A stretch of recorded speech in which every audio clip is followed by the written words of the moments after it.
Imagina vivir en una época donde pensar diferente era motivo de castigo, donde leer un libro prohibido podía costarte la libertad, e incluso la vida. Donde no solo las palabras, sino las ideas, eran vigiladas, reprimidas y castigadas.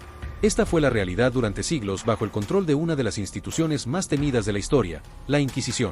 En este video hablaremos de cómo la censura fue utilizada como una herramienta de poder durante más de 700 años, desde el siglo XII hasta el siglo XIX, por una institución que pretendía preservar la fe, pero que terminó por sofocar el pensamiento. La Inquisición fue una estructura judicial creada por la Iglesia Católica con el propósito de detectar y eliminar la herejía, es decir, cualquier creencia o práctica que se considerara contraria a la doctrina oficial.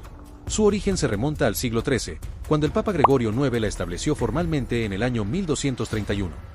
Aunque su objetivo inicial era combatir movimientos heréticos que surgían en Europa, con el tiempo se convirtió en una maquinaria de control ideológico mucho más amplia.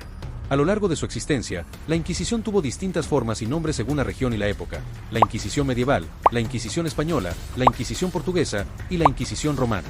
El arma más poderosa de la Inquisición no fue la tortura ni la hoguera, fue la censura.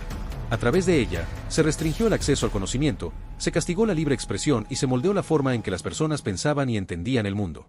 La censura se aplicaba a textos, discursos, ideas, e incluso a simples comentarios o rumores. En este contexto, leer o escribir algo inadecuado era suficiente para ser acusado de herejía.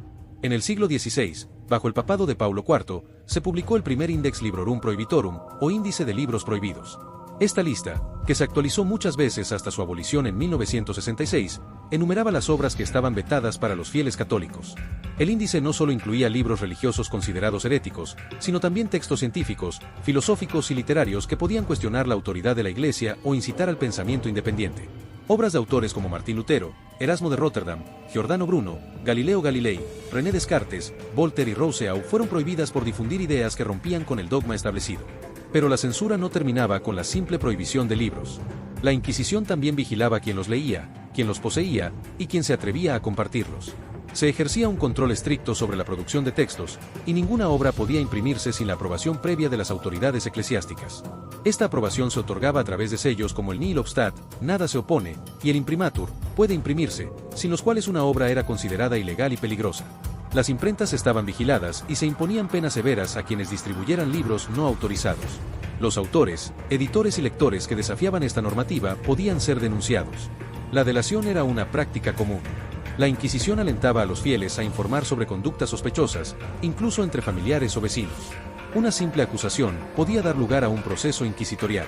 Los acusados eran arrestados y sometidos a largos interrogatorios, muchas veces acompañados de tortura. La finalidad era obtener confesiones, retractaciones y nombres de otros implicados.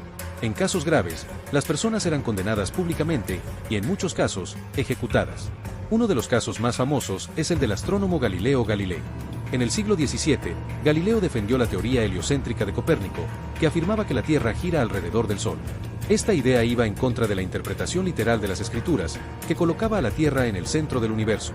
Galileo fue llevado ante el Tribunal de la Inquisición, obligado a abjurar de sus creencias y condenado a arresto domiciliario de por vida. Sus obras fueron prohibidas, y su nombre, censurado. Otro caso emblemático es el de Giordano Bruno, filósofo italiano que propuso que el universo era infinito y que existían múltiples mundos habitados. Bruno también cuestionaba la divinidad de Cristo y la autoridad de la Iglesia.